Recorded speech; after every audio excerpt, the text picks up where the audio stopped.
तो मुझे लगता है कि जिस तरह महाविकास आघाड़ी, ये तो लोग बोल रहे एक साथ लड़ेंगे, लेकिन एक साथ लड़ेंगे नहीं मालूम नहीं है। लेकिन एक साथ लड़ेंगे तो भी अच्छी बात है, उनका अलायंस ऑलरेडी है ही है। ये आरपीआई की मांग ये है कि अभी विस्तार अगर हो जाता है तो आरपीआई को एक मंत्रिपद मिलना चाहिए।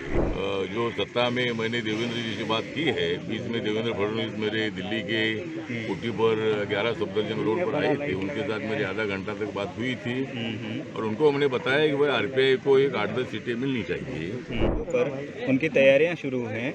क्या आपको लगता है महाविकास आघाड़ी मिलकर ये विधानसभा चुनाव लड़ेगी? तो मतलब जो महाविकास आघाड़ी एक साथ लड़ने का चल रहा है, लेकिन जिस तरह मैंने कुछ बयान जो नाना पटोले जी को मैंने तो सुने हैं कि भाई वो खुद नंबर 1 की पार्टी समझते हैं कि उनकी सबसे ज़्यादा सीटें आई है और उद्धव ठाकरे ज़्यादा सीट लड़ने के बाद उनकी तो 9 सीटें आई है और एकनाथ शिंदे जी उससे बहुत कम सीटें लड़ने के बाद उनकी तो 7 सीटें आई है।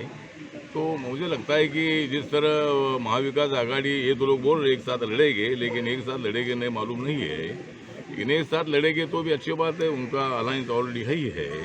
लेकिन हमारी महाविकास आघाड़ी जो है, हम महाविकास आघाड़ी में हर पार्टी को मेरा निवेदन है कि अपने ताकत के मुताबिक सीट मांगो और महायुति जो अपनी है, महायुति को जो सफलता उतनी ज़्यादा लोकसभा में नहीं मिली थी, लेकिन विधानसभा में सरकार अपनी आनी चाहिए। इसके लिए मतलब हम एक एजेंडा लेकर लोगों के सामने जाएंगे, भारत सरकार की तरफ से क्या डेवलपमेंट के लाएंगे ये भी मतलब लोगों को बताएंगे, हमने विकास क्या क्या किया ये भी बताएंगे और जिस चूक के कारण हमें कम सीटें मिली है उसको सुधार कर गर्म मैदान में हम उतरने वाले हैं और इसीलिए सरकार हमारी आएगी। मतलब एकनाथ शिंदे है, देवेंद्र फडणवीस जी है और अजीत दादा पवार है, आरपीआई है, तो हम सब लोग मिलकर हम ताकत से लड़ेंगे।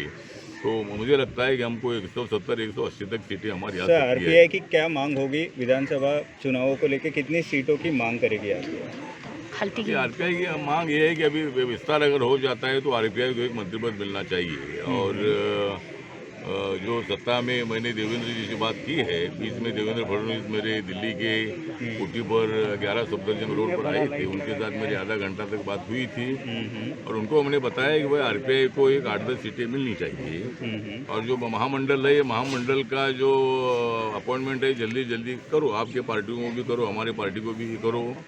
उन्होंने आश्वासन तो दिया है कि अभी ये चुनाव होने के बाद अपन करेंगे।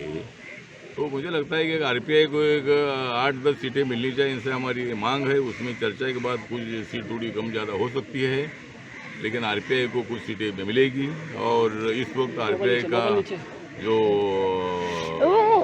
चेहरा है ये विधानसभा में दिखने के मिलेगा। सर, अभी का जो विस्तार है उसमें भी